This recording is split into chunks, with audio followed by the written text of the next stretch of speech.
Lord, how come me here? Lord, how come me here? Lord, how come me here? I wish I never was born.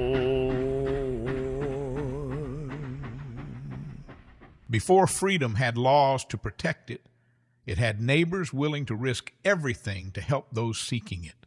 Ordinary homes became stations, and ordinary people became abolitionists. This is a story of unjust laws, courage, and conviction. About several men of the Illinois River Valley who conducted the Underground Railroad, and one man in particular who refused to apologize for doing what was right when Jim Gray's freedom hung in the balance. This is the story of John Hossack's grit and Jim Gray's freedom. And this is a story about 4 million people in the South yearning for freedom. 4 million people who had names.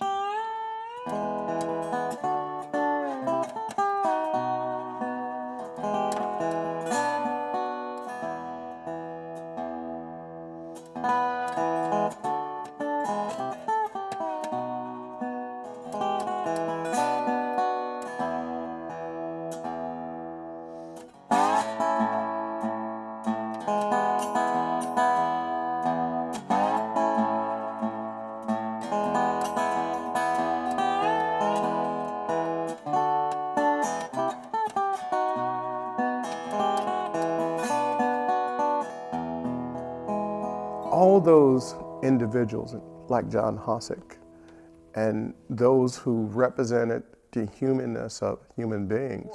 I came, sir, from the tyranny of the old world, a lad of 12 years, leaving my homeland of Scotland. I engaged on the public works, on the canal, then building that connects this city with the great river of the West. I then opened a prairie farm to get bread for my family.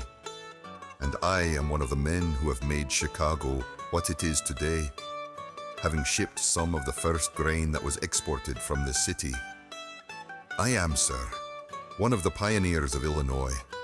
I have 11 children who are natives of this my adopted country. No living man, sir, has greater interest in its welfare. And it is because I am opposed to carrying out wicked and ungodly laws and love the freedom of my country that I stand before you today.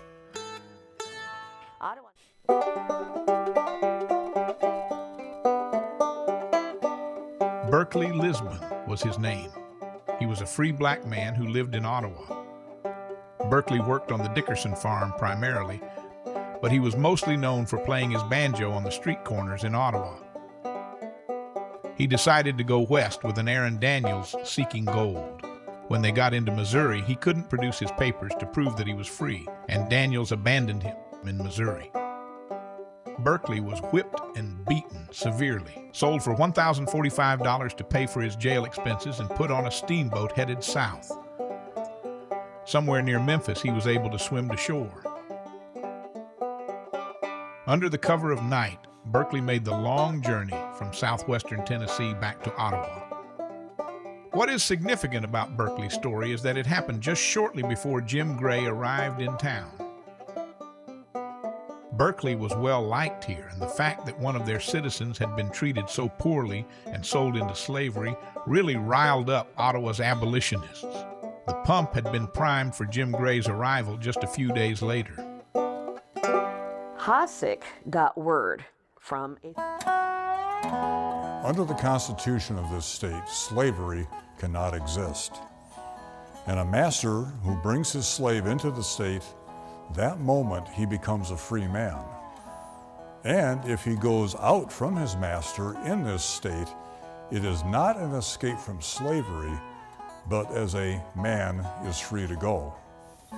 There is no law against harboring such a person. Therefore, I discharge Jim Gray from the custody of this state, as his arrest was illegal. However, the defendant must be held under the writ issued by U.S. Commissioner Koval under the Fugitive Slave Act. Out of respect for the Constitution and the laws of Congress, out of respect for the peace, quietude, and good name of your town, and out of respect for me, there must be no breach of this law. This man must go back to slavery. Therefore, I order that Jim Gray be remanded to the custody of U.S. Marshal Doherty and taken back to Springfield for a hearing before U.S. Commissioner Koval. For a moment, the abolitionists in the room. My humble wish is that it may then appear that I have done my duty. All I wish to be written on my tombstone is, he feared God and loved his fellow men.